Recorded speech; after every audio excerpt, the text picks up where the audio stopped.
రాజకీయ రిజర్వేషన్ కల్పించాలి. స్థానిక సంస్థల ఎన్నికల వికలాంగులకు రాజకీయ రిజర్వేషన్ కల్పించాలి. స్థానిక సంస్థల ఎన్నికల వికలాంగులకు రాజకీయ రిజర్వేషన్. ఈరోజు భారత వికలాంగుల హక్కుల పరిరక్షణ సమితి ఆధ్వర్యంలో ఏదైతే ఈ దేశానికి భారతదేశానికి స్వతంత్రం వచ్చి మరి 75 ఏళ్ల నుంచి కూడా రాజ్యాధికారానికి దూరమై సకలాంగుల పాలకుల చేత వంచబడుతూ సకలాంగుల పాలకుల చేత సంక్షేమం కుంటుపడినటువంటి సామాజిక వర్గం వికలాంగుల సామాజిక వర్గం. కాబట్టి వికలాంగులకు కూడా విద్యా ఉద్యోగ రంగాల్లో ఏ విధంగా అయితే రిజర్వేషన్ ఉండదో చట్టసభలలో కూడా రాజకీయ రిజర్వేషన్ కల్పించాలని చెప్పేసి భారత వికలాంగుల హక్కుల పరిరక్షణ సమితి ఆధ్వర్యంలో తెలంగాణ రాష్ట్ర ముఖ్యమంత్రి రేవంత్ రెడ్డి గారి సొంత గ్రామమైనటువంటి కొండారెడ్డిపల్లి నుంచి ఆయన ప్రాతినిధ్యం వహిస్తున్నటువంటి కొడంగల్ వరకు కూడా త్వరలోనే స్థానిక సంస్థల ఎన్నికల్లో ఏఐసిసి ఎన్నికల మేనిఫెస్టోలో కాంగ్రెస్ పార్టీ ఇచ్చిన హామీ మేరకు స్థానిక సంస్థల ఎన్నికల్లో వికలాంగులకు రాజకీయ రిజర్వేషన్ కల్పించాలని చెప్పి రాష్ట్ర ముఖ్యమంత్రి రేవంత్ రెడ్డి సొంత గ్రామం కొండారెడ్డిపల్లి నుంచి ఆయన ప్రాతినిధ్యం వహిస్తున్నటువంటి కొడంగల్ నియోజకవర్గం వరకు కూడా భారత వికలాంగుల హక్కుల పరిరక్షణ సమితి ఆధ్వర్యంలో వందలాది మంది వికలాంగులతో మేము పాదయాత్ర నిర్వహించాలని చెప్పేసి ఈ రోజు భారత వికలాంగుల హక్కుల పరిరక్షణ సమితి మరి రాష్ట్ర కమిటీ నిర్ణయం తీసుకోవడం జరిగింది. రాష్ట్ర ముఖ్యమంత్రి గారు అనేక హామీలు ఇచ్చిన అధికారంలోకి రాకముందు వికలాంగుల సమాజానికి కాంగ్రెస్ పార్టీ పిసిసి అధ్యక్షుని హోదాలో అనేకమైనటువంటి బహిరంగ సభల్లో కాంగ్రెస్ పార్టీ అధికారంలోకి వస్తే అదే నెల నుంచి వికలాంగుల పింఛన్లు 60,000 రూపాయలు చేస్తాం, వృద్ధులు గాని వితంతువులు గాని గీతా కార్మికులు గాని బీడీ కార్మికులు గాని వాళ్ళే కూడా డబల్ చేస్తామని చెప్పేసి ఎన్నికల మేనిఫెస్టోలో కాంగ్రెస్ పార్టీ హామీ ఇచ్చింది. ఇలా 15 నెలల పాలన పూర్తి చేసుకుని ఈ రాష్ట్ర ముఖ్యమంత్రి వికలాంగులకు ఇచ్చినటువంటి అనేక హామీలు కాంగ్రెస్ పార్టీ అభయాస్త్రం ఎన్నికల మేనిఫెస్టోలో చెప్పిండు. అధికారంలోకి వస్తే ఈ రాష్ట్రంలో ఉన్నటువంటి వికలాంగులందరికీ కూడా 100% రాయితీతోని ఉచిత ప్రయాణ సౌకర్యం కల్పిస్తానని చెప్పిండు. ఒక పక్క మహిళలకు ఉచిత ప్రయాణ సౌకర్యం కల్పించిన రేవంత్ రెడ్డి ప్రభుత్వం వికలాంగులకు మాత్రం ఉచిత ప్రయాణం కల్పించేందుకు ఊస లెక్క పెడుతూ వికలాంగుల సమాజం పట్ల వివక్ష ప్రదర్శిస్తుంది. అదేవిధంగా వికలాంగుల సంక్షేమానికి నిధులు కేటాయింపులో కూడా బడ్జెట్ కేటాయిస్తే రేవంత్ రెడ్డి ప్రభుత్వం బడ్జెట్ లో వికలాంగుల సంక్షేమానికి పైసా కూడా కేటాయించలేదు. అడుగడుగునా కూడా వికలాంగుల సమాజాన్ని అణచివేసేటటువంటి ప్రయత్నం చేస్తున్నాడు.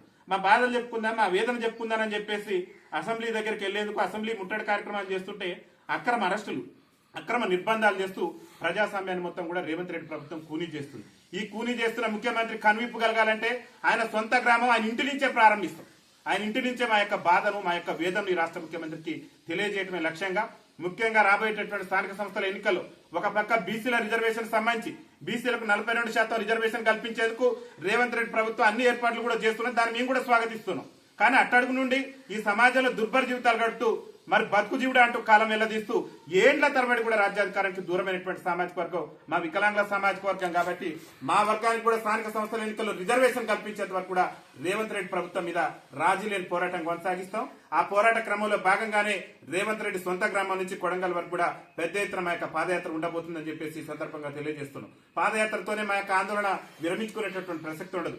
రాష్ట్ర ప్రభుత్వం నుంచి మేము పాదయాత్ర చేసినాక కూడా స్పందన రాకుంటే అదే కొడంగల్ నియోజకవర్గం నుంచి అసెంబ్లీ వరకు కూడా పెద్ద ఎత్తున పాదయాత్ర చేసి రేవంత్ రెడ్డి ప్రభుత్వం ఏదైతే ఎన్నికల మేనిఫెస్టోలో చెప్పిందో స్థానిక సంస్థల ఎన్నికల్లో వికలాంగులు రిజర్వేషన్ కల్పిస్తామని చెప్పేసి ఏఐసిసి మేనిఫెస్టోలో పేర్కొన్నట్టుగానే తక్షణమే చట్టం చేసేంత వరకు కూడా మా పోరాటం ఆగబోదు.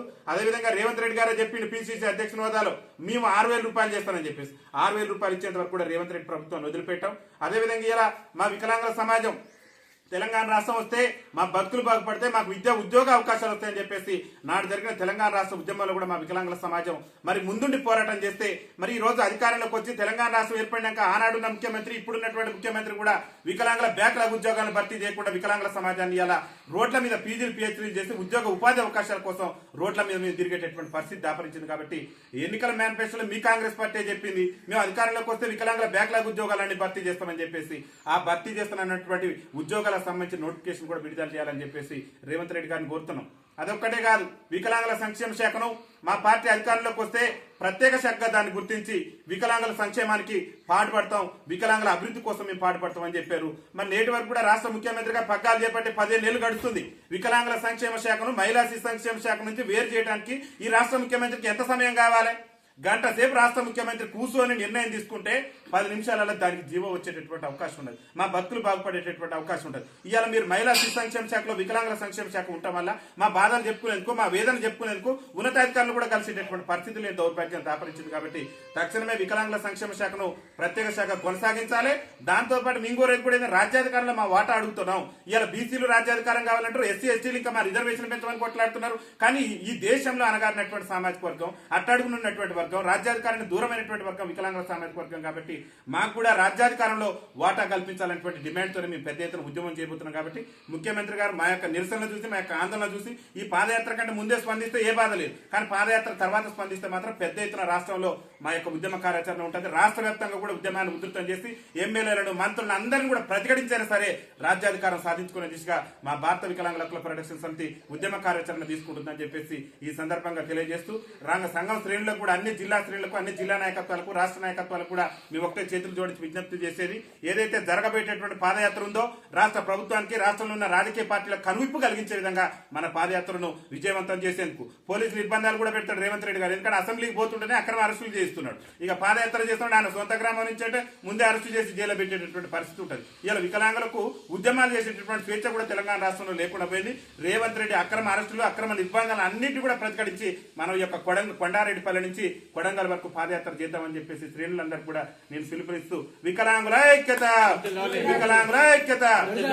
మరి ఈ రోజు ఈ కార్యక్రమాన్ని ఏర్పాటు చేసినటువంటి గౌరవ మా జిల్లా అధ్యక్షులైనటువంటి గోగుల శేఖర్ రెడ్డి గారికి, అదేవిధంగా మా సంఘం రాష్ట్ర ఉపాధ్యక్షులైనటువంటి కొల్లూరు ఇదే బాబు గారికి, ఈ కార్యక్రమంలో నాతో పాటు పాల్గొన్నటువంటి జిల్లా సూర్యాపేట జిల్లా యువజన నాయకులైనటువంటి గుంటి శివకుమార్ గారికి, అదేవిధంగా మహిళా నాయకత్వానికి, అదేవిధంగా ఇక్కడ ఉన్నటువంటి సమావేశంలో పాల్గొన్నటువంటి సంఘం నాయకులందరూ కూడా పేరు పేరున ధన్యవాదాలు తెలియజేస్తూ ఈ యొక్క పాదయాత్రకు అందరూ కూడా సిద్ధం కావాలని చెప్పేసి మరోసారి పిలుపునిస్తూ సాధిస్తాం సాధిస్తాం సాధిస్తాం సాధిస్తాం BVHPS జిందాబాద్, BVHPS జిందాబాద్.